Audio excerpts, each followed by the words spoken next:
ప్రియులారా, యోహాను సువార్త 4వ అధ్యాయం 24వ వచనంలో God is a spirit and they who worship him must worship in spirit and truth. ఆరాధనను గురించి యేసు ప్రభు వారు సమరయ స్త్రీతో ఈ సంగతులను బోధిస్తూ ఉన్నాడు. సమరయ స్త్రీ జీవితము ఎలాంటిదో ప్రభువారు ఆమె గురించి మాట్లాడినాడు.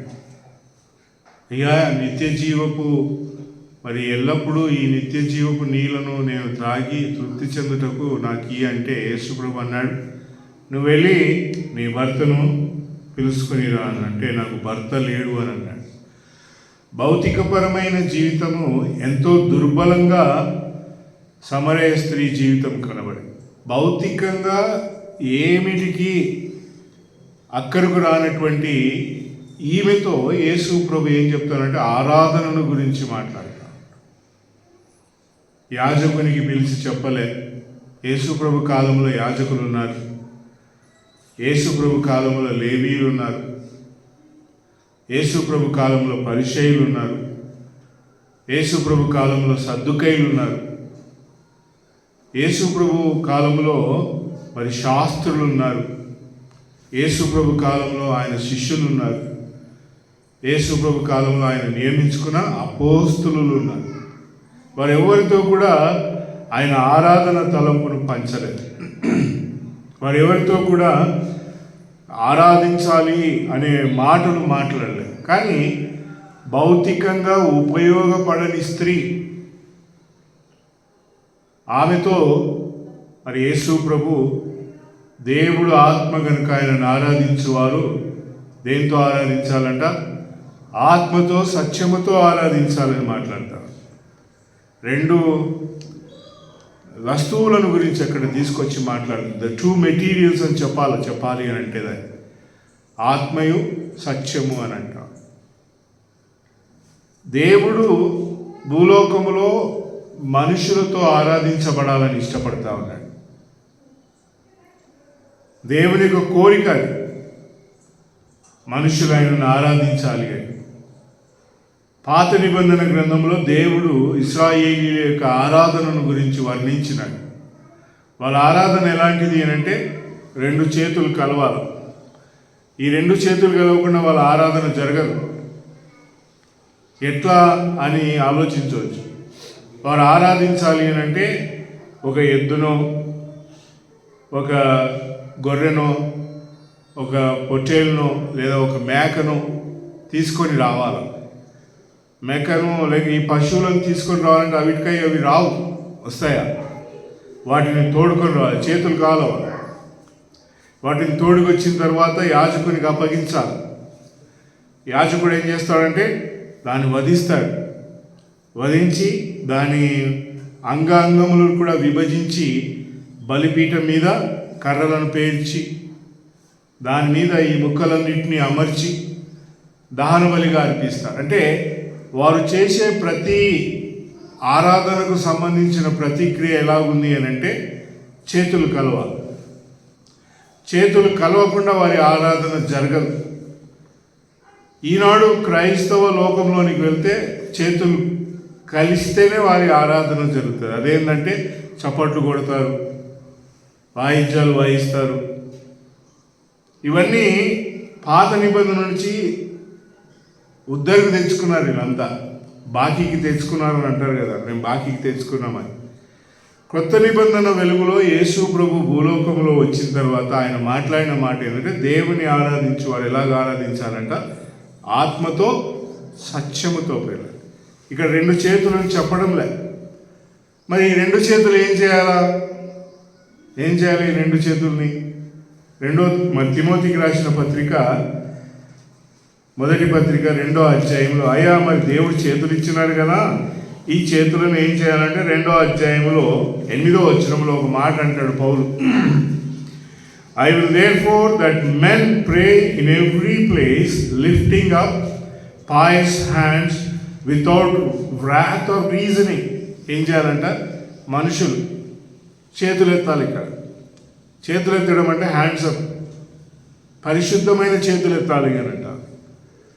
అంటే మా చేతులలో ఏమి లేదు, ఖాళీ అయిపోయింది అని అన్నారు. యేసు ప్రభు ఈ భూలోకంలో చేతులతో శిష్యుల పాదములు అడిగినాడు కదా, అది కాదా, అది ఆరాధన కాదా అంటే నో, హీ వాజ్ ప్రిపేరింగ్ వారిని ఆరాధన కొరకు, దేవుని ఇంట్లో సిద్ధపరచడానికి కొరకై వారిని అలంకరించినాడు.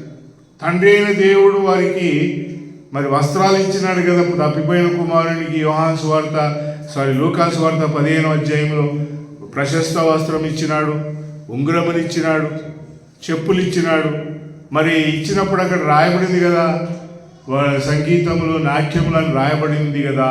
అంటే అక్కడ ఏం రాయబడి ఉందో క్రైస్తవ ప్రపంచం దానిని గ్రహించక, సరిగా వాక్యములు చదవక దాన్ని ఆధారం చేసుకొని మాట్లాడతాడు. 15వ అధ్యాయంలో చూస్తే అక్కడ 25వ వచనంలో రాయబడింది. లూకా సువార్త 15వ అధ్యాయం 25వ వచనంలో ఏం రాయబడింది అంటే, and his elder son was in the field, and as coming up he drew nigh to the house, he heard music and dancing, having called one of his servants. ఏం విన్నాడంట? ఏం రాను చదవాను తెలుగులో. అప్పుడు అతని పెద్ద కుమారుడు పొలములో ఉండెను. వాడు పొలములో నుండి వచ్చుచు ఇంటి దగ్గరికి రాగా వాయిద్యములను నాట్యములను జరుగుట విని, ఈ వినాల పిల్లలు. ఆ వచనం ఏముందంటే వాళ్ళు వాయిస్తున్నారని రాయబడలేక, వాక్యము మాట్లాడుతున్న వెలుగులో దాన్ని తర్కించాలనుకున్నాడు. ఏమంటాడంటే, అలా సంగీతం ఎట్లా వినబడుతుందని ఒకడు వాయిస్తేనే కదా సంగీతం బయటికి వినబడుతుంది. నాట్యం ఎట్లా వినబడుతుంది అంటే ఒకడు నాట్యం ఆడుతుంటే కదా ధ్వని బయట వినబడుతుంది, తర్కించేవాడు. కానీ బైబిల్ ఏం మాట్లాడుతుంది అని అంటే, సంగీతములు నాట్యముల ధ్వని అతనికి పొలంలో నుండి వస్తూ ఉంటే వినబడ్డది అని రాయబడింది. అతడు చూచినాడు అని రాయబడలేదు. ఈనాడు తిక్కగా యూట్యూబ్లలో, ఫేస్బుక్లలో, ఇన్స్టాగ్రామ్లో ఏం చేస్తూ ఉన్నారంట, ఎగురుతున్నారు అందరూ. క్రైస్తవ ప్రపంచం ఇంత భయంకరమైన అంధకారంలోకి వెళ్ళిపోయింది పిల్ల. వెలుగైందంట, దేవుడు ఆత్మ గనుక ఆయనను ఆరాధించేవారు ఆత్మతో సత్యముతో. ఎక్కడికి వెళ్ళిపోయింది అని అంటే, ఇంకా అది ఎట్లాంటి పాటలు పాడుతున్నారో అది పెద్ద హైపు, మాకు రేటింగు, మాకు ఫాలోయింగ్ అనుకుంటా క్రైస్తవ ప్రపంచం చాలా అంధకారంలో ఆరాధన అనే తలంపు మర్చిపోయి సాగిపోతా ఉన్నారు. యేసుక్రీస్తు ప్రభు ఏమన్నాడంటే, నన్ను అనలేదు ఆయన, దేవుని ఆరాధించేవారు ఆత్మతో సత్యం. ఆరాధన అనేది దేవునికి చెందినది పిల్ల. ఒకసారి దేవుని యొక్క స్థితి, ఆయన ఉనికిని మనం చూద్దాం. ఎలాంటి వాడు దేవుడు అని అంటే, ఆయన చుట్టూ అగ్ని ప్రాకారం కలిగిన వాడు. హెబ్రీ పత్రిక 12వ అధ్యాయంలో అక్కడ రాయబడింది చూడండి. హెబ్రీ పత్రిక 12వ అధ్యాయం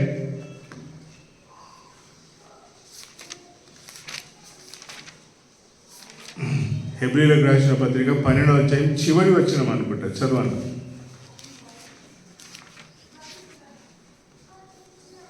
ఆయన వలన మనము వాత్సల్యమైన రాజ్యం పొంది దైవ కృప కలిగి ఉంది. ఆ కృప కలిగి వినయ భక్తులతో దేవునికి ప్రీతికరమైన సేవ చేయడం, అనగా దేవుడు దయించు అగ్ని అయి ఉన్నాడు. దేవుడు ఎలాంటి వాడంట? ప్రీతికరమైన పరిచర్య చేయాలి. ఎందుకు అంటే దేవుడు ఎలాంటి వాడంట? But God is a consuming fire అని రాయబడి. యేసు ప్రభుని నమ్ముకున్నవాడు రక్షణ పొంది, పాప క్షమాపణ పొంది, బాప్తిస్మం తీసుకొని సంఘంలో చేరిన తర్వాత ఎవరు ఎదుటకు వస్తాడు? వాస్తవంగా క్రియాపూర్వకంగా మనమందరం కనబడతాం.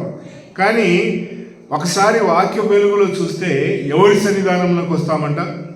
దేవుని సన్నిధానంలోకి వస్తాం. ఎందుకు వస్తామంటే ఆరాధించడానికి వస్తాం. ఎలాగ ఆరాధిస్తారంటే ఆత్మతో సత్యముతో ఆరాధిస్తారు. ఎలాంటి దేవుడు అంటే అగ్ని లాంటి వాడు. ఆ అగ్ని దగ్గరికి నువ్వు నేను వస్తూ ఉన్నాం కదా, దహించు అగ్ని. ఆయన ఈజ్ అ కన్స్యూమింగ్ ఫైర్. ఇంకా బైబిల్ గ్రంథంలో ఏం రాయబడిందంటే, ఆయన పరిశుద్ధుడు పరిశుద్ధుడు పరిశుద్ధుడు అని దివారాత్రములు పొగడుచు కీర్తించుచు ఉన్నారు.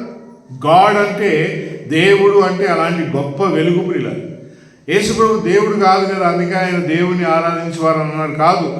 ఆయన దేవునిని గురించిన వర్ణన, దేవునిని ఎలాగో ఆరాధించాలో మనుషుడిగా దేవుడే స్వయంగా భూలోకమునకు వచ్చి మనుషులు ఎలాగో ఆరాధించాలని దేవుడు తెలుపుతా ఉన్నాడు. ఉదాహరణకి ఇప్పుడు మెకిన్ ఉన్నాడు, నా కొడుకు, వానికి పని రాకపోతే నేనేం చెప్తా? వాడు చేస్తూ ఉంటాడు, చూస్తూ ఉంటాడు, తప్పు జరుగుతూ ఉంది అనుకో, నేనే వచ్చి అది అలాగూ కాదు ఇలాగూ చేయాలి. దేవుడు కూడా ఈ భూలోకంలో యేసు ప్రభు ద్వారా ఎందుకు వచ్చినాడు? యేసు ప్రభు అంటే మనల్ని రక్షించుటకు, రెండవది దేవుణ్ణి ఎలాగో ఆరాధించాలనేది తెలుసుకోవాలి. దేవుని ఎలాగో ఆరాధించాలో తెలియకపోతే మన జీవితంలో యేసు ప్రభుని నమ్ముకొని వ్యర్థము. Why do you believe in Jesus Christ? పరలోకానికి పోవడానిక? పరలోకానికి పోతే ఏం చేస్తావు అక్కడ? What is there in heaven అంటే దేవుని ఆరాధించాలి. అక్కడ కూడా ఆరాధనే ఉంది. అక్కడేం కూర్చొని నీకు యాపిల్ ఫ్రూట్లు, ఆరెంజ్ ఫ్రూట్లు, బాగా కష్టపడి వచ్చినావు, పనసపండు పెడతా నీకు, మామిడి పళ్ళు తినిపిస్తా, బిర్యానీ తినిపిస్తా నీకు, పాపం ఇవన్నీ లేవని అక్కడ లేదు పిల్లలు. అక్కడ లోక సంబంధమైన పదములు అక్కడ వర్ణించుటకు ఏమాత్రం చోటు లేదు. అక్కడ పోయిన తర్వాత అందరూ ఏం మాట్లాడతారంట? వధించబడిన గొర్రె పిల్ల, ఏమంట? వధించబడిన గొర్రె పిల్ల యోగ్యుడు. ఈ దేనికి యోగ్యుడు అంటే ఘనత, మహిమ, ప్రభావములు పొందనర్హుడు, సింహాసనాసీనుడైన వాడు యుగ యుగములు స్తుతించబడునుగాక. పరలోకంలో పోయిన తర్వాత దేవుడు నీకు బల్లలు పెట్టి మంచి వింజులు పెట్టాడు పిల్లలు. పరలోకంలో ఆత్మ సంబంధమైనదే ఉంటుంది. అక్కడ ఆత్మ సంబంధమైన ఫలములను భుజిస్తాం. 12 మాసములకు 12 ఫలాలు అక్కడ ఉంటాయి, దానిని భుజిస్తామని రాబోదు. ఇవన్నీ కూడా హెవెన్లీ లైఫ్ పిల్లలు. భూలోకంలో నువ్వు యేసు ప్రభుని ఎందుకు నమ్ముకున్నాడు, యేసు ప్రభుని ఎందుకు అంగీకరించినావు అంటే దేవుని ఆరాధించడానికే. యేసు ప్రభుని ఎలాగ ఆరాధించాలి? ఈ భూలోకంలో దేవుడు మనల్ని ఎలాగూ నిలబెట్టినాడు అంటే ఆత్మతో సత్యముతో ఆరాధించడానికి, with spirit and in truth. ఎట్లా ఆరాధిస్తాము అని అంటే పాత నిబంధన గ్రంథంలో యాజకుని యొక్క ఆరాధన రక్తము చిందిస్తేనే ఆరాధన ఆరంభం అవుతుంది. వాళ్ళు ఏం చిందించాలో? ఫస్ట్ ఒక గొర్రెనో ఎద్దునో పశువునో కోసిన తర్వాతనే దాని రక్తము అక్కడ చిమ్మిన తర్వాతనే ఆరంభం అవుతుంది పిల్లల ఆరాధన. వితౌట్ షెడింగ్ ఆఫ్ బ్లడ్ అలా ఆరాధన సాగదు. మన ఆరాధన ఎలాగూ సాగుతుంది అని అంటే అందుకే మనం ఆదివారం రాగానే ఏం చేస్తామంటే రొట్టె రసం విరుస్తాం. ఏమి ఆ రొట్టె రసం ఎందుకు ముందు విరవాలంటే రక్తము ప్రోక్షించకుండా ఆరాధన సాగదు ప్రియుల. Without blood. పాత నిబంధన గ్రంథంలో ఎంత వెతికినా ఎక్కడ చూసినా కూడా వారి అర్పణ అంతయు కూడా అబ్రహాం కాలంలో అర్పణను అర్పించినాడు, నోవహు కాలంలో అర్పణను అర్పించినాడు, యాకోబు అర్పణను అర్పించినాడు. వీరందరూ అర్పించిన అర్పణలో ఏమంట? ఇట్ స్టార్ట్స్ విత్ బ్లడ్ ప్రియుల. ప్రాణమును తీయుట, మరణమును ఇచ్చుట. యేసు ప్రభు మన కొరకే చనిపోయినాడు, ఆయన రక్తమును కార్చినాడు. ఆయన దేహం అంతయు కూడా ఎంతో భయంకరంగా వేధించి శ్రమల పాలు చేసి ఆయనని హింసించినారు. యేసు ప్రభును సిలువపై ఆయనను 3 మేకలతో బిగించినా కూడా అక్కడికి మనిషిని కర్కశం ఆగలేదు. అక్కడికి ఒకడేం చేసినాడే చేదు చిరుకానిచ్చినాడు యేసు ప్రభు. అంటే ఎలాంటి హింస జరిగిందో మనం చూడడానికి, అక్కడ వర్ణించడానికి బైబిల్ గ్రంథంలో చక్కగా కనబడుతుంది. రక్తము చిమ్మకుండా ఆరాధన సాగదు అని చెప్పడానికి కొరకే ఈ వాక్యమును, ఈ తలంపులను చెప్తా ఉన్నాడు. యేసు ప్రభు ఏం చేసినాడు అనంటే ఆయన మన కొరకే ఆయన తలకు ముండ్ల కిరీటమును పెట్టి బిగించిన తర్వాత, ఆయన చనిపోయిన తర్వాత ఆయన ప్రక్కలో బల్లెమును కూడా పొడిచినారు అని రాయాలి. అంటే ఆ భయంకరమైన పాతకమును చూచినప్పుడు ఎంతో గంభీరంగా కనబడుతుంది ప్రియుల. అందుకే మన దగ్గరికి రాగానే అది ఎలాగ మారిందంటే పానీయంగా మారింది ప్రియుల, ద్రాక్షారసముగా మారిపోయింది అది. ఆ రక్తమును చూడగానే నీకు అర్థమయ్యేది ఏంటంటే నా ప్రభు నా కొరకై ఇలాగ మారిపోయినాడు. ఆ రొట్టెను చూడగానే నీకు అర్థం కావాల్సిన వెలుగందంటే ఆయన మన కొరకే ఎన్నో హింసలు, ఎన్నో కష్టాలు అనుభవించి ఎన్నో శ్రమలను పొంది మరణించి తిరిగి లేచినాడు. ఆయన రక్తమును వేరు చేసినారు, ఆయన మాంసమును వేరు చేసినారు. ఎవరు అంటే మన పాపముల కొరకే ఆయన అలాగూ జరిగినాడు. సో యేసు ప్రభువు యొక్క మరి వెలుగు ఎలాంటిది దేవుడు బోధిస్తున్నాడంటే, ఆరాధన అనేది యేసు ప్రభు మరణముతోనే ఆరంభమవుతుంది. మనం ఉన్నాం, ఒక 40 మంది ఉన్నాం, ఇంకా రాలేదు చాలామంది, 40-50 మంది ఉంటాం. ఆరాధన అనేది ఎట్లాగూ స్టార్ట్ అవుతుంది అని అంటే, మనం అందరం కలిస్తేనే ప్రియులు. గొర్రెలు తెచ్చి నీకు అది ఇచ్చేసిపోయి నువ్వు కోసుకో, నువ్వే అక్కడ పెట్టుకో, కట్టెలు పెట్టుకో అని చెప్తే కాదు. అక్కడ బైబిల్ గ్రంథంలో ఆరాధన అలాగూ జరగదు. ఆరాధన ఎవరు అందరు ఉండాల. యాజకుడు తప్పు చేస్తే యాజకుడు చేయాల. యాజకుడు ఆ బలిపీఠం మీద దహన బలి నడిపించాలంటే సమాజం అంతా ఉండాల ప్రియులారా. అందుకే సమయానికి రావాలి అని అంటాం. మనం కరెక్ట్ టైంకి రావాలి. వస్తే ఏమంట, అందరం కలిసి అక్కడున్న ఆ పాత్రలో ఉన్న వెలుగును చూస్తూ ముందుకు వెళ్తాం. యేసు ప్రభు చనిపోయినాడు అని కీర్తన పాడుతాం. మనం మొదటి కీర్తన మనం పాడేది ఏంది? 4వ కీర్తన ఉంది, సహోదరుడు చెప్పిన కీర్తన ఉంది. దాంట్లో ఏముందంటే, ఆయన చెప్పిన మాటలు, నన్ను జ్ఞాపకము చేసుకున్నటకు దీనిని చేయుడి. దానికి సంబంధించిన కీర్తనలు మన పాటల పుస్తకంలో ఉంటాయి పిల్లలు. మనం ఇష్టం వచ్చిన పాటలు పాడటం లేదు. లోకంలో పాటలు పాడమంటే అనేక రకములైన పాటలు పాడతారు. ఏం పాట పాడమంటే పాడుతూనే ఉంటారు పిల్లలు. మనం మొదటి పాట ఏం పాడతాము అంటే, ఆయన రక్తము చిమ్మిన పాటలు, ఆయన దేహము నలగొట్టబడిన పాట ప్రియులారా. ఆ మరణము యొక్క ప్రభావంతోనే ఆరాధన అనేది ముందుకు సాగుతుంది. యేసు ప్రభు యొక్క మరణమును తలంచకుండా పొగడడం కాదు ప్రియులారా. గుర్తుపెట్టుకోవాలి, క్రైస్తవ ప్రపంచంలో ఈ వెలుగు ఎలాంటిది అంటే, యేసు ప్రభు మరణాన్ని పొగడడం కాదు ప్రియులారా. క్రైస్తవ లోకంలో అందరూ యేసు ప్రభు మరణాన్ని పొగుడుతారు.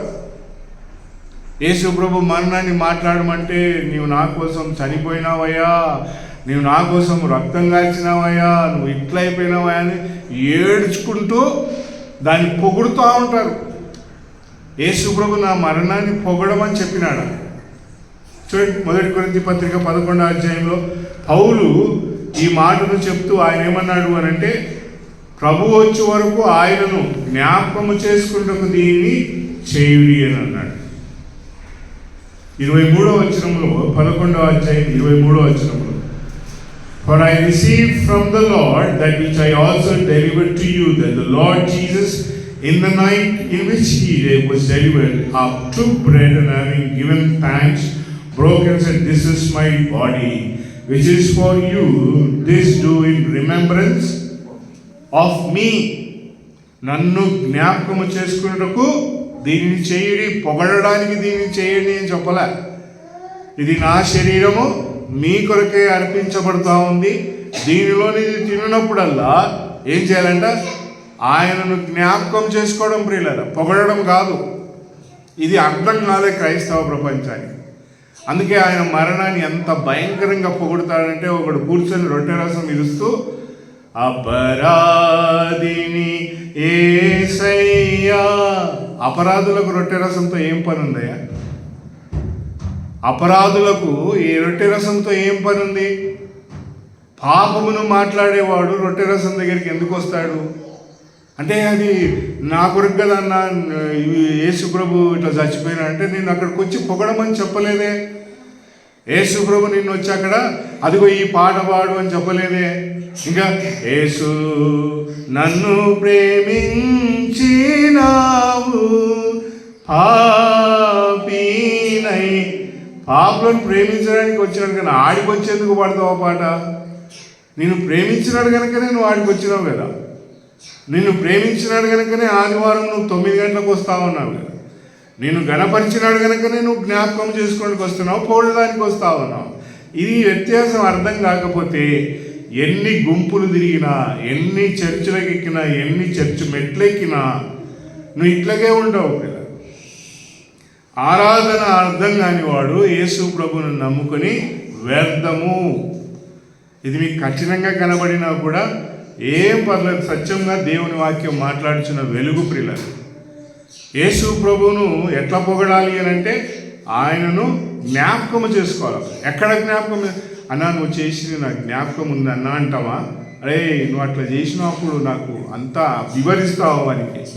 ఎవరైనా మనకి ఏదైనా నష్టం చేస్తే మనల్ని వివరించమని ఏమంటామనంటే జ్ఞాపకము చేసుకుంటాం. నువ్వు చేసినవన్నీ జ్ఞాపకం ఉందా? యేసు ప్రభు యొక్క శ్రమలన్నీ కూడా మన మనసులో జ్ఞాపకం ఉండాలి పిల్ల. మనం కూడి వచ్చినప్పుడు అది నా హృదయంలో మెదలాడుతూనే ఉండాలి. దాన్ని పొగడడానికి నేను రాను, ఎందుకంటే దేవుని ఆరాధించడానికి వచ్చినాను కనుక. దేవుడు ఆత్మ కనుక ఆయనను ఆరాధించేవాడు ఆత్మతో సత్యముతో. దేవుని ఆరాధించడానికి వస్తున్నాను నేను. సో ఎట్లా స్టార్ట్ అవుతాము అంటే యేసు ప్రభు యొక్క మరణమును తలంచుచు కీర్తనను పాడి రొట్టె రసం విరిచి ఆ పాత్రలోనిది త్రాగి కానుకలను చెల్లించి మన ఆరాధన బయలుదేరుతుంది ప్రియుల. లాస్ట్కి చేస్తే బాగుంటుంది కదా అంటే దేవుని వాక్యము, దేవుని యొక్క వెలుగు ఎట్లా ఉంటుందంటే మెట్లు ఎక్కుకుంటా పోతుందే కానీ చుట్టూ తిరిగి మళ్ళీ లాస్ట్కి వచ్చి చేసే క్రియలు కావు ప్రియుల.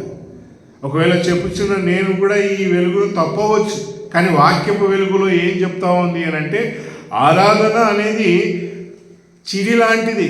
మనం మెట్లు ఎక్కుకుంటే ఎట్లాకపోతామంటే అర్పణ రక్తము చిమ్మిన తర్వాత బలి అర్పించబడాలా, మంటలు ఎగ్సాలా, ఆ తర్వాత ఆ రక్తమును తీసుకొని దేవాలయంలోనికి వెళ్ళాలి. మనమందరము కూడా రొట్టె విరిచిన తర్వాత మనం ఏమని పాడతాం మన కీర్తనలో అంటే అపోస్తుల కార్యం 2వ అధ్యాయంలో ఉంది. మనం చేసేదంతా కూడా ఎందుకు చేస్తున్నాము అని మనం చూస్తే 2వ అధ్యాయంలో 36వ వచనంలో ఒక మాట ఉంది. Let the whole house of Israel. అపోస్తుల కార్యం 2వ అధ్యాయం 36వ వచనం చదవండి.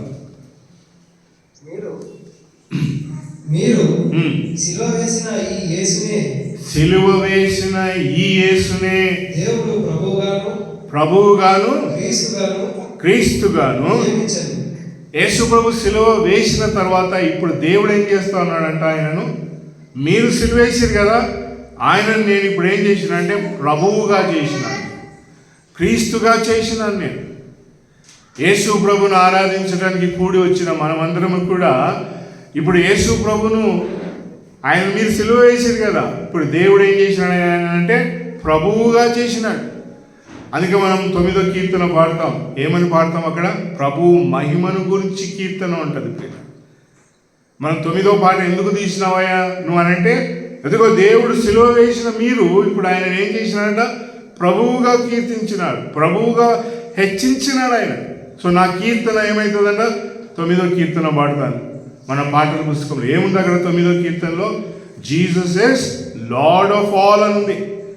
11వ కీర్తన పాడతాను నేను. ఎందుకు పాడతాను అని అంటే ఆయన దేవుని కుమారుడిగా హెచ్చైన స్థలంలో ఉన్నాడు అని ఆయన మహిమను ఎక్కడుంది మీ వాక్యం అంటే అదిగో దేవుడు ఆయనను ప్రభువుగా క్రీస్తుగా చేసినాడు కదా. మీరు హింసించి కొట్టి దూషించి అవమానపరిచి ఎగతాళి చేసి ఆయన దేనికి అక్కడికి రావడం తలలూపి అన్నీ చేసి ఆయనను సిలువకు బిగించిన నేను ఇప్పుడు ఆయనను ప్రభువుగా నియమించిన. I made him lord of all prayer. అపోస్తుల కార్యం 10వ అధ్యాయంలో మరి పేతురు కూడా ఇదే మాట మాట్లాడతాడు. 36వ వచనం చదవండి. అక్కడ కూడా 10వ అధ్యాయం 36వ వచనం. అపోస్తుల కార్యం 10వ అధ్యాయం 36వ వచనం. యేసుక్రీస్తు అందరికీ ప్రభువు. ఆయన ద్వారా దేవుడు సమాధానకరమైన సువార్తను ప్రకటించి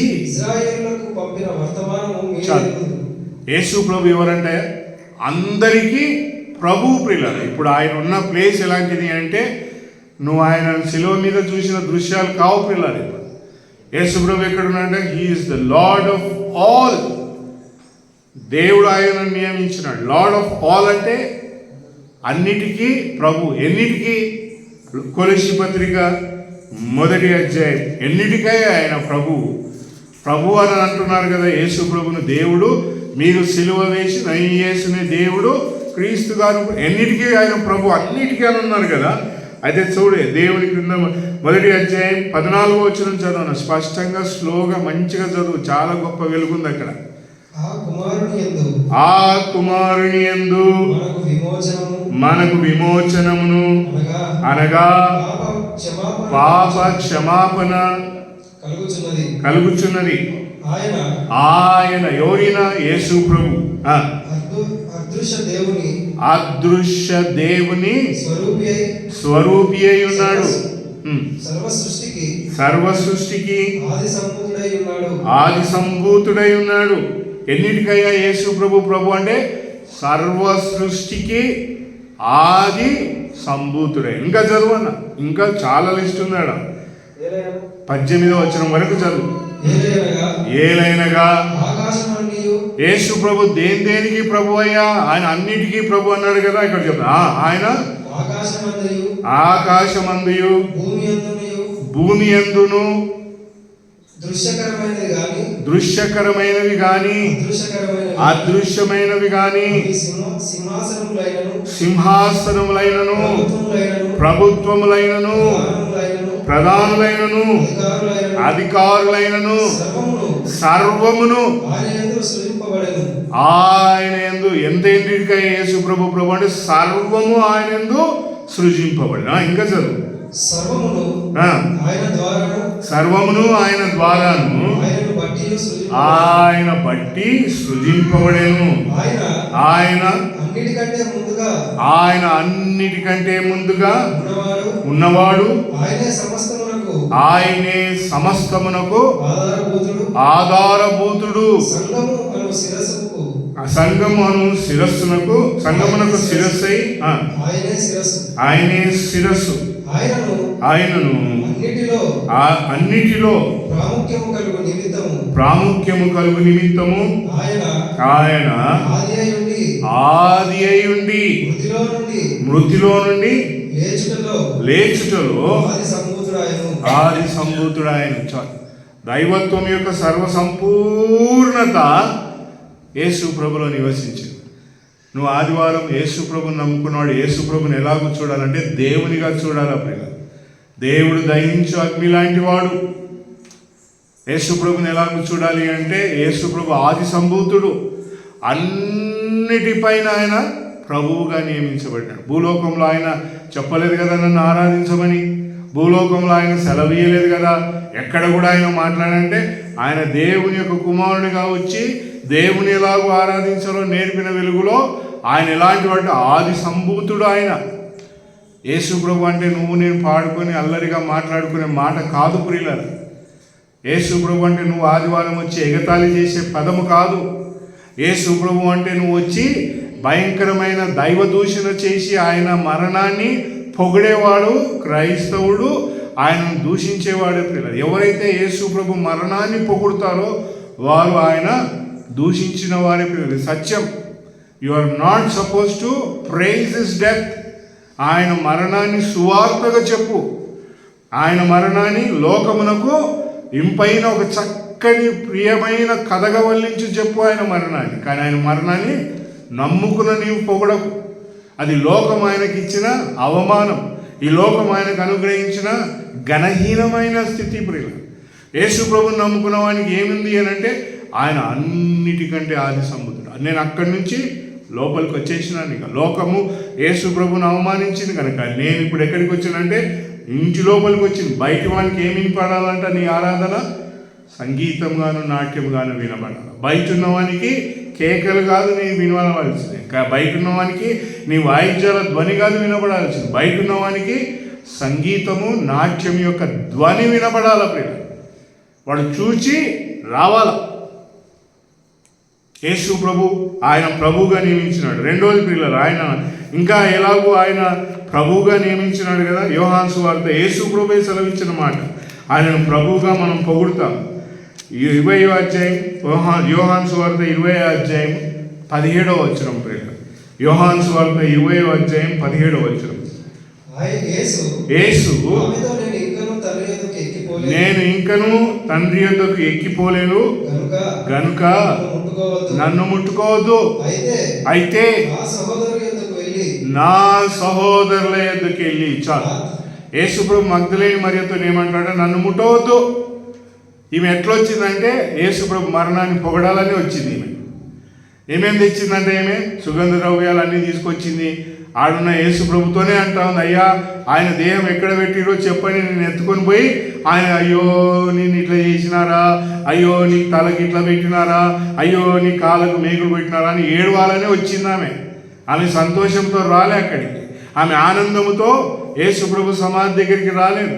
అందుకే యేసుప్రభు అంటున్నాడు, నీకు అర్థం కాలేదు కాబట్టి నన్ను ముట్టకు. నీకు అర్థం కాకపోతే రొట్టె రసంలో ముట్టకు, చేయకు. ఏదో నేను తినాలి కాబట్టి తింటున్నాను కాదు ప్రియుల. నీకు యేసు ప్రభుని ఆరాధించాలని అర్థం కాకపోతే ఆయన మరణాన్ని పొగడాలని వస్తే ముట్టకు. అదేందన్నా అట్లాంటివి అంటే అంతే మరి. యేసు ప్రభు మరణాన్ని ముట్టాలని, ఆయన మరణాన్ని పొగడాలని వచ్చిన వాడు రొట్టె రసంలో పాల్గొనొద్దు ప్రియుల. ఎందుకంటే ఆయన హెచ్చించేవాడే అక్కడికి రావాలి. యేసు ప్రభు ఇక్కడ అంటా ఉన్నాడు, అమ్మా నన్ను ముట్టవద్దు. నా సహోదరుల దగ్గరికి వెళ్ళి ఏం చెప్పాలంటున్నాడు? నేను మీ తండ్రి యొద్దకును నా తండ్రి యొద్దకును, మీ దేవుని యొద్దకును నా దేవుడు. ఏం చెప్తా ఉన్నాడు యేసు ప్రభుకు? యేసు ప్రభు ఏమంటాడు? నా సహోదరులారా. ఆయన మహిమను పొగిడిన తర్వాత మనం వెంటనే ఏ పాట పాడతాం? సహోదరులముగా పాడతాం ప్రేమ. ఎవరి సహోదరులం? నా సహోదరుడయ్యా అని అంటాం. కాదు కాదు, యేసు ప్రభు సహోదరులం మనం. ఆయన మనల్ని సహోదరులని పిలిచొచ్చు, కానీ నేను పోయి ముఖ్యమంత్రిని నా ఫ్రెండ్ కాబట్టి ఏమరా అంటే పోరా అంటాడు ఆయన. అంతేనా? యేసు ప్రభు మనల్ని సహోదరులని పిలవచ్చు ప్రియులరా. You are not suppose to call him brother. దేవుని నువ్వు అలాంటి సంబోధన కలిగిన పదాలతో బోధించకూడదు ప్రియుల. ఆయన సహోదరులంగా మనం కూడుకున్నాం. ఏం పాట పాడుతామంట? జుంటితేనే దారాల కన్నా అనేది మనం చక్కని కీర్తన ఒకటి ఉంది ప్రియుల, 193 కీర్తన పాడతాం. సహోదరులలో జ్యేష్ఠుడు అని పాడతాం. 268 కీర్తన పాడతాం. ఏంటంటే అది సహోదరుడు, నన్ను సహోదరుని పిలిచినాడు. ఎందుకు ఆయనకు అది ఎందుకు అంత గొప్పగా నచ్చిందని హెబ్రీ పత్రికలో ఒక మాట ఉంది. 2వ అధ్యాయంలో యేసు ప్రభు సెలవిస్తున్న మాట. ఆయన హెబ్రీ పత్రిక 2వ అధ్యాయం 12వ వచనం 11వ వచనం చదువుదాం. పరచువారికిని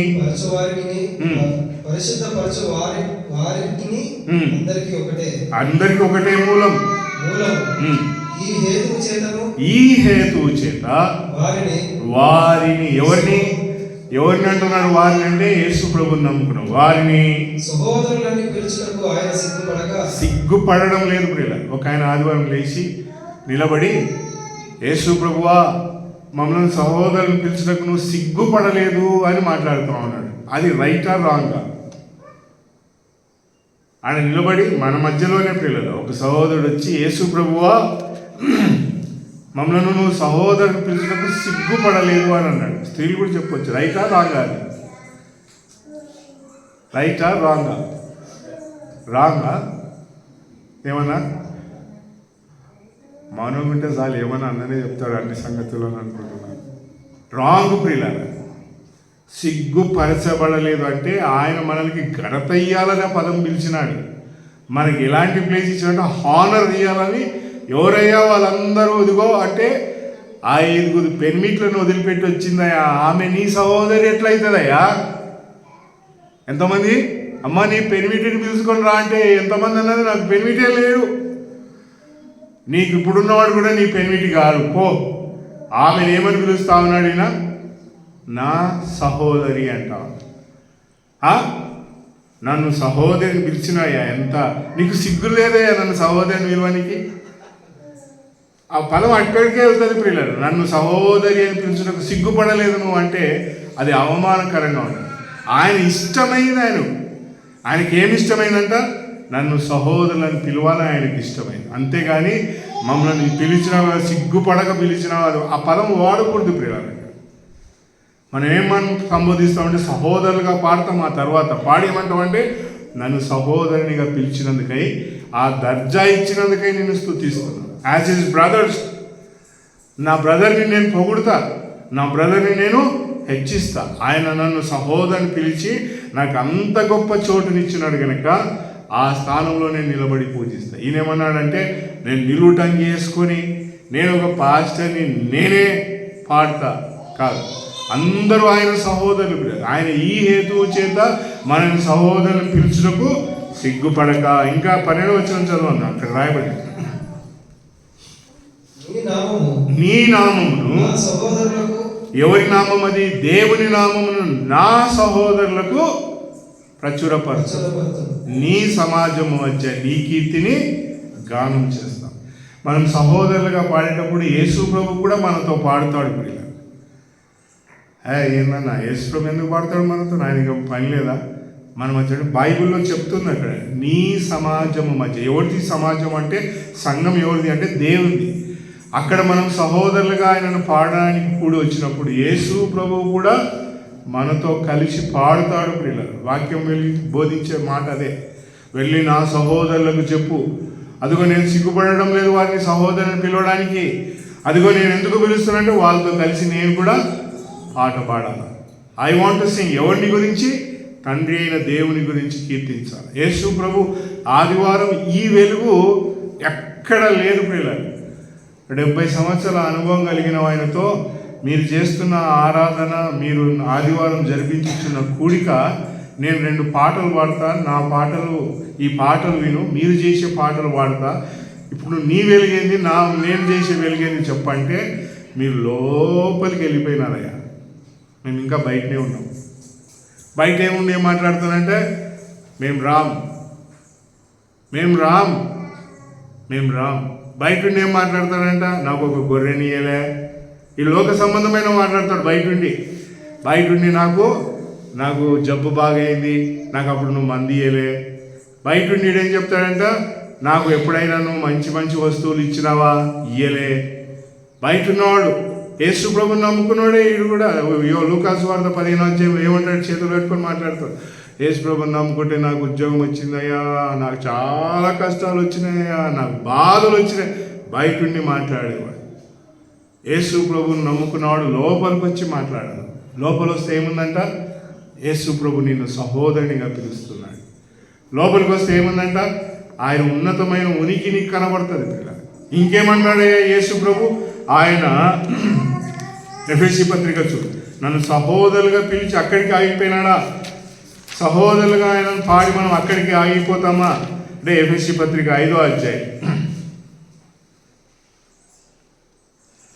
29వ వచనం చదవండి. ఎఫెసీ పత్రిక 5వ అధ్యాయం 29వ వచనం.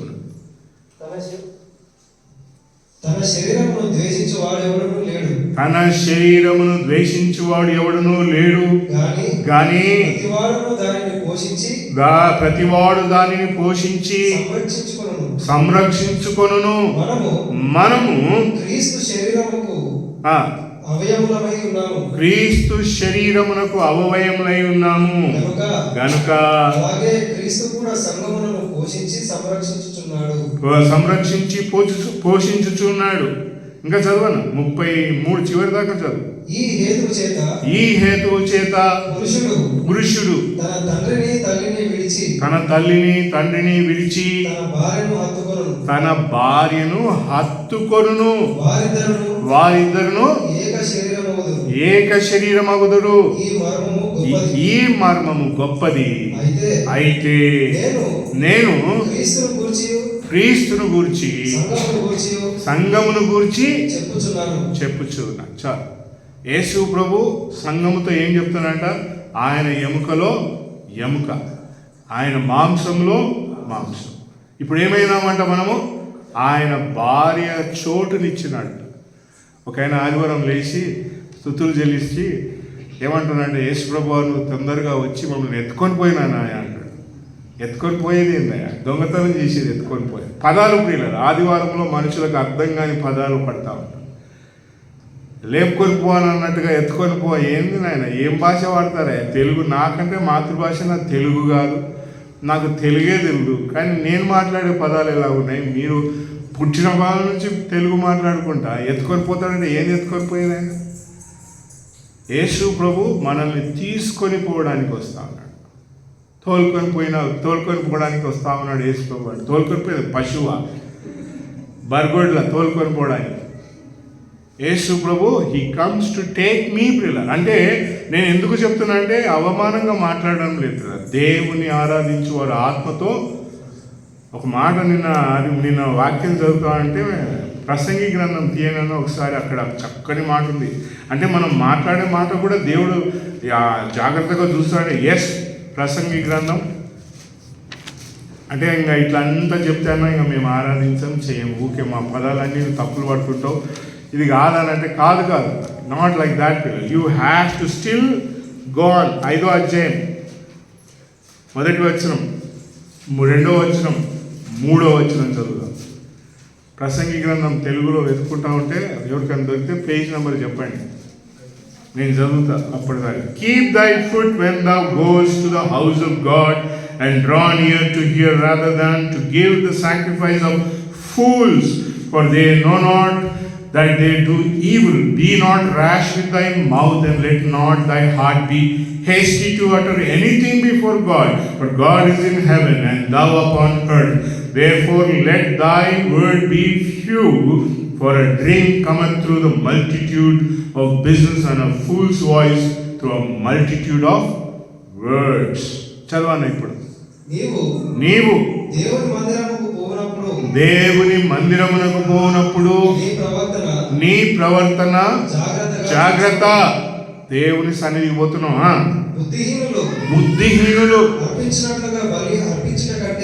బుద్ధిహీనులు బలి అర్పించుట కంటే సమీపించి ఆలకించుట శ్రేష్టం. వారు తెలియకయే దుర్మార్గపు పనులు చేయుదురు. నీవు దేవుని సన్నిధిని అనాలోచనగా పలుకుటకు త్వరపడనీయక నీ నోటిని అబ్బా యేసు ప్రభువా నన్ను వచ్చి ఎత్తుకపోనైనా తొందరగా ఈ భూలోకంలో నన్ను తోలుకొని పో స్వామి.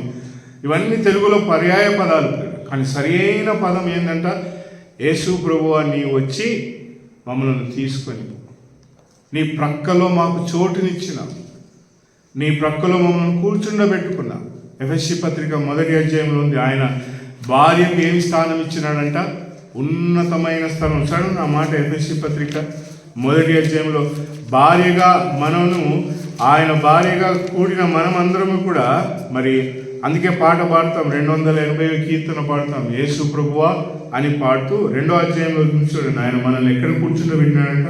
4వ వచనంలో ఉంది పిల్ల, 4, 5, 6 వచనాల్లో, 6వ వచనంలో ఆయనను దేవుడు కరుణా సంపన్నుడై ఉండి మనము మన అపరాధముల చేత 6వ వచనంలో అక్కడ ఏముందంటే ఆయన మనల్ని లేపి ఉన్నతమైన స్థలములలో కూర్చుండబెట్టెను అని ఉంది పిల్ల. అదంతా కలిసి ఉంటుంది తెలుగులో, ఆ పదం మాత్రం చదవన. ఆయన మనల్ని లేపి ఉన్నతమైన స్థలములలో ఆయనతో పాటు కూర్చుండబెట్టెను అని ఉంది. 6వ వచనంలో ఉంది ఇంగ్లీష్లో, మరి తెలుగులో 8వ వచనంలో ఉంది. 2వ అధ్యాయం 7వ వచనం చదువు. క్రీస్తు యేసునందు ఆయనతో కూడా లేపి పరలోకమందు ఆయనతో కూడా కూర్చుండబెట్టాను. యేసు ప్రభు ఎక్కడున్నా అంటే మహిమలో ఉన్నాడు. యేసు ప్రభు భార్యగా మనం ఎందుకు పాడుతాం పాట అంటే ఆయన మనల్ని ఎక్కడ కూర్చుండబెట్టుకున్నాడంట?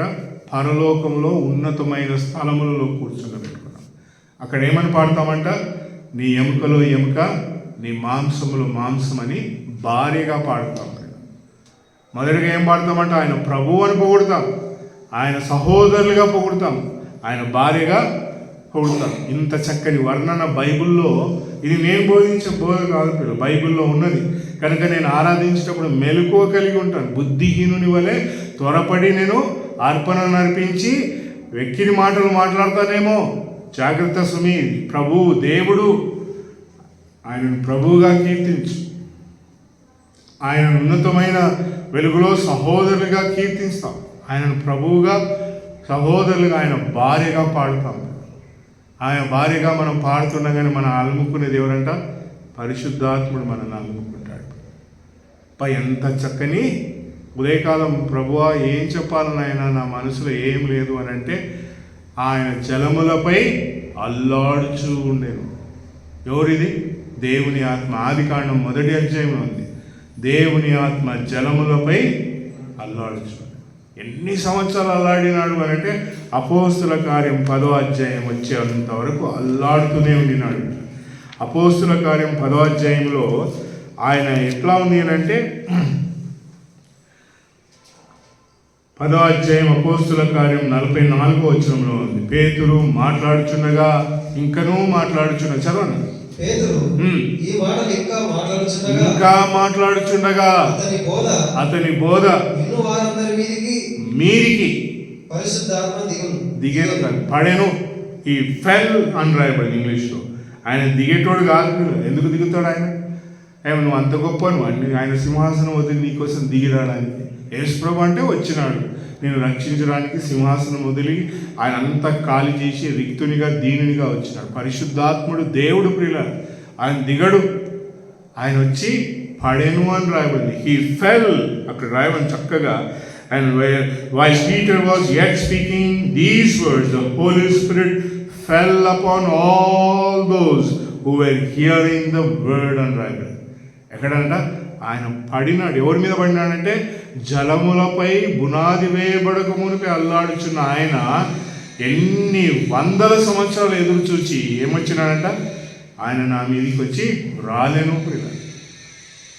2వ అధ్యాయంలో కూడా దిగున్నాడంటే no he came down and fell అని రాయబడింది. ఇంగ్లీష్లో ఆ పదాలు చక్కగా ఉంటాయి పిల్లలు.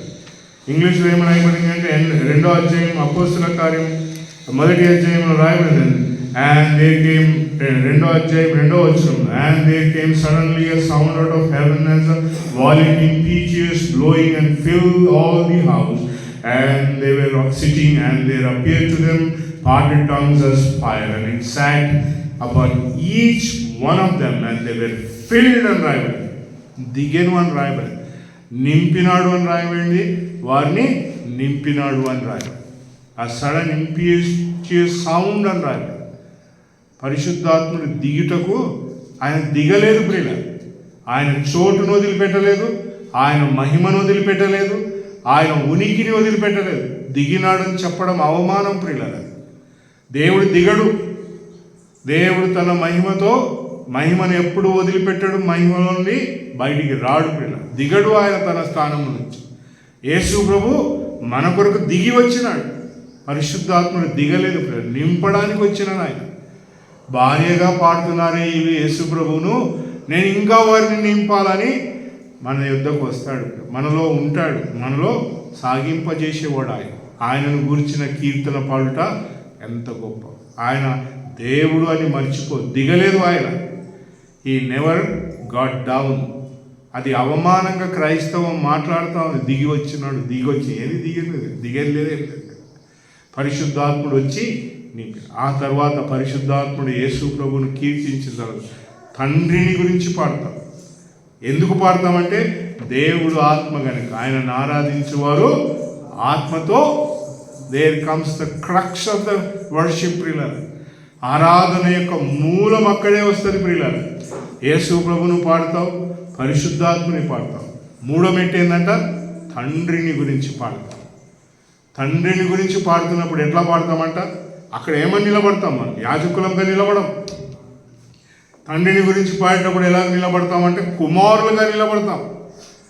అయ్యా యేసు ప్రభు నీ కుమారుడైనాడు కదా, ఆయనేమో మమ్మల్ని అందరినీ సహోదరులను పిలిచినాడు. ఇప్పుడు ఆయన మమ్మల్ని సహోదరులను పిలిస్తే మేము కూడా నీకేమవుతామయ్యా? కుమారులమే. బా ఏం దర్జా ప్రియుల. దేవుని ఎదుటకు వచ్చి తండ్రి నీ ఇంటికి వచ్చినాం, నీ ఇంటి ఎదుటకు వచ్చినాం, నీ ఇంటి లోపలికి వచ్చినాం, నీ కుమారులుగా వచ్చినాం. ఎందుకు అయింది ఆ దర్జా? నీకు దేవుడు ఎందుకు ఇచ్చినాడంటే యేసు ప్రభు కుమారుడు అయినాడు కనుక. ఆయన నన్ను సహోదరుని పిలిచినాడు కాబట్టి ఐ ఆల్సో, నేను కూడా ఇప్పుడు నీ కుమారుడిని. కుమారునిగా తండ్రిని ఎట్లా పొగుడుతాం ప్రియులారా? ఈ లోకంలో ఉన్నాడు అనుకో, మా మెక్కిన ఉన్నాడు అనుకో, ఓ డాడీ నీకేం తెలుసు అంటాడు. లేకుంటే మా మెక్కిన అంటాడు మా డాడీ ఒక హీరో అంటాడు. అంటే తండ్రితో ఉన్న సన్నిహిత సంబంధం గురించి మాట్లాడుతున్నాడు. అంటే అంత చనువు. అందుకే మనము వచ్చి ఏమని పాడతామంటే తండ్రి ఇంటిలో అని పాడతాం కదా. ఎంతో సంతోషం, అంటే జాయ్ ఇట్ ఇస్ పిల్లలు. దేవుని ఇంట్లో దేవుడు మనకి ఎట్లా పరిచయం అవుతా ఉన్నాడంట, తండ్రిగా పరిచయం అయినాడు. కుమారులుగా పాడిన తర్వాత మనం ఏం చేస్తామంట, త్రిత్వమును గురించి పాడతాం. అక్కడేమొస్తుందంట, నీవే ఆరాధనకు యోగ్యుడు, నీవే మహిమకు పాత్రుడు, నీవే పూజకర్హుడవు, నిత్యత్వము నీది, అంతా నీది అని త్రిత్వమై ఏకమై ఉన్న దేవుణ్ణి పాడి లాస్ట్కి ఏమంటామంటే ఆమెన్ ఆమెన్ ఆమెన్ అంటే అలాగూ జరుగునుగా, అంతా నీదయ్యా. యేసు ప్రభు వచ్చి పలికిన మాటల్లో ఏముందంట, ఇదిగో దేవుడు ఆత్మ కనుక ఆయనను ఆరాధించువారు ఆత్మతో సత్యముతో. ఈ వెలుగు క్రైస్తవ ప్రపంచంలో మరుగైపోయింది. మీరు ఎక్కడికి వెళ్ళినా, మీకు ఇక్కడికి రావడం నచ్చకపోయినా, మీరు ఎక్కడికి వెళ్ళినా కూడా ఇది కనబడదు. Never you will find it. మన మధ్య నుంచి పోయినారు కదా కొందరు డబ్బుల కోసం, వాళ్ళ దగ్గర పోయినా కూడా వారికి ఒక్కరికి పాట పాడడానికి రాదు. ఆ పాటల భావాలేదో తెలియదు. ఎంతో కూర్చొని శ్రమతో కూర్చొని 4 సంవత్సరాలు ప్రయాసపడి తర్జుమా చేసి దాన్ని ఆలాపనలు అల్లించిన వాడని పిల్లలని వాళ్ళకి అర్థం కాదు ఇది. వాళ్ళు ఇప్పుడు మనం చేసింది ఎత్తుకుపోయి కార్బన్ కాపీ అంటారు, దాన్ని జెరాక్స్ పేపర్ అంటారు, ఒరిజినల్ మనం అంతే కదా. కార్బన్ కాపీ ఏమంటారు, ఇట్లా అంటే మొత్తం అలా నల్లగైపోతుంది. అంటే వాళ్ళ జీవితాల్లో వారు ఎన్ని సంవత్సరాలు ప్రయాసపడినా మన దగ్గర నుంచి పోయిన వాడు ఒరిజినల్ అని చెప్పుకోలేడు. వానికి ఎంత గొప్ప గొప్ప మేధావులు ప్రపంచవ్యాప్తిగా వచ్చి కలిసినా కూడా డూప్లికేట్ ఆల్వేస్ ఈజ్ డూప్లికేట్.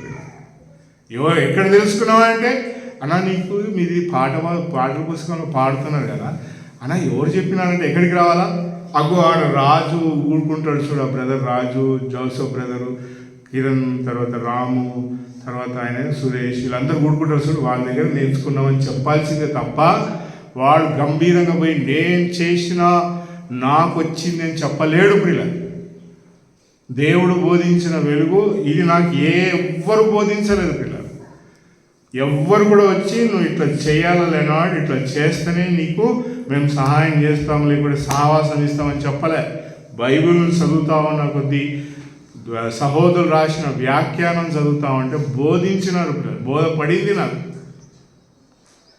అందుకే మనం దేవుని ఆరాధించే వెలుగు ఎలాంటిదయ్యా అంటే పరిశుద్ధమైంది పిల్లలు. ఈ వెలుగు మర్చి మనం వేరే వెలుగులోనికి పోయినా కూడా, పోయిన ఆదివారం ఒక ఊరికి పోయినాం, అన్న వాక్యం చెప్పనికి మా దగ్గరికి రా అని అంటే పోయినాం. వాళ్ళు ఏం వాడుతున్నారో ఏం చేస్తున్నారో వాళ్ళకే తెలియదు. రొట్టె రసం తీసుకున్నారు, నేనైతే ఎంతో దాన్ని వీచ్ చేసినారు. వాళ్ళకి అంతా ఎట్లా కనబడిందంటే తీయగా ఒక రొట్టె, తీయగా ఒక ద్రాక్ష రసం. వాక్యము అనేది, వెలుగు అనేది క్రైస్తవ ప్రపంచంలో బ్రదరన్ అని చెప్పుకున్నా కూడా కనబడదు. ఎంత గొప్పగా చాటింపు వేసినా కూడా నెవర్. నన్ను అడిగితే నువ్వు ఏం చేసినావయ్యా అని నన్ను అడిగినారు. పోతే ఏమన్నా చాలామంది మీ సంఘం నుంచి వెళ్ళిపోయినారు అని అంటే, అన్నా చెత్తంతా పోయిందన్నా, చెత్తంతా పోయింది, మేము మిగిలిన 10 మంది మిగిలినాం. మరి ఏం చేయి, మరి ఎట్లా అంటే, అయినా కూడా నేను ఆనిముత్యాలను సిద్ధం చేసి పెట్టినానన్న. ఏం అంత గొప్పగా చెప్తున్నట్టే, నా పాటల పుస్తకం నా చేతిలో ఉంది, చూడు దాంట్లో ఉన్న వెలుగు నీ పాటల పుస్తకంలో ఉందా? లేదు. ఇలాంటి పుస్తకాలన్నీ తర్జుమా చేసిన, నువ్వు చేసినావా చెప్పు. ఆడికి పోతే అంటాను, అన్నా ఈ పుస్తకంలో ఎంత గొప్ప వెలుగుందన్న, ఎంత గొప్ప మాటలు ఉన్నాయన్న. యేసు ప్రభుని నమ్ముకున్న నా జీవితంలో దేవుడు నాకు ఇచ్చిన వెలుగులో I created some land marks ప్రియుల, ఏమంటారు, మైల్ స్టోన్లు సిద్ధపరిచినాన్ని దేవుడు నాకు ఇచ్చిన కృపను గొప్పగా చెప్పుకోవడం లేదు. అంటే ఈ ఆరాధనలో మనం కొద్ది మంది ఉన్నాము, ఇట్లా ఉన్నాము అనే నిరుత్సాహం ఉండవద్దు ప్రియుల. We are in the presence of God. దేవుని ఆరాధించేవారు ఆత్మతో సత్యం, ఈ 2 కావాలి మనకు. ఆత్మ అంటే నా ఆత్మ ప్రియుల, దేవుని ఆత్మ కాదు. దేవుని ఆత్మ మన ఆత్మతో జత అయింది కాబట్టి సత్యం ఏంటంటే వాక్యంలో ఆరాధన గురించి ఏ సత్యం ఉంది చూడు. సత్యం అంటే యేసు ప్రభు, ఆత్మ అంటే పరిశుద్ధాత్మడు కాదు. తెలుగులో కూడా చూసినా ఆ పదాలు చిన్న అక్షరాల్లో ఉంటుంది. ఆత్మ అనేది చిన్న అక్షరాలతో ఉంటుంది, సత్యం కూడా చిన్న అక్షరాలతో. ఇంగ్లీష్లో కూడా అట్లనే ఉంటుంది. ట్రూత్ అని గొప్పగా మాట్లాడినప్పుడు యేసు ప్రభును వర్ణించే గొప్ప వెలుగు. ఆత్మ అనగానే పెద్ద అక్షరాలతో కనబడుతుంది తెలుగు బైబిల్లో కూడా. ఆ ఆత్మ ఎవరంటే ఐ విల్, నా చేతులు కాదు, చేతులతో నేను ఆరాధించాను, నా ఆత్మతో ఆరాధిస్తాను. సత్యం ఏంటంటే వాక్యపు వెలుగులో ఉన్న సత్యముతో నేను ఆరాధిస్తాను. కనుక ఎన్ని సంవత్సరాలు దాటినా, ఎన్ని కాలాలు దాటినా దేవుని మనసులో ఉన్న వెలుగు యేసు ప్రభువును ప్రభువుగా కీర్తించి, ఆయనను సహోదరులుగా పాడి, ఆయన భార్యగా పొగిడి, పరిశుద్ధాత్మని కీర్తించి, తండ్రి అయిన దేవుని ఉన్నతమైన వెలుగులో పూజించి ముందుకు సాగాలనే ఆయన తలంపు. అలాగే పాత నిబంధన గ్రంథంలో ఆయన భక్తులకు, మోషేకి కూడా బోధించిన బోధ. ఆ వెలుగులో మనం కొనసాగుతూ ధైర్యపరచబడి ఉన్నతమైన ఉత్సాహంతో ప్రభు కొరకే ప్రతి ఆదివారం ఆయన మనకు అనుగ్రహిస్తే ముందుకు సాగి వెళ్తున్నాం. దేవుడి మాటలు మన కొరకై దీవించుతారు. ఆమేన్.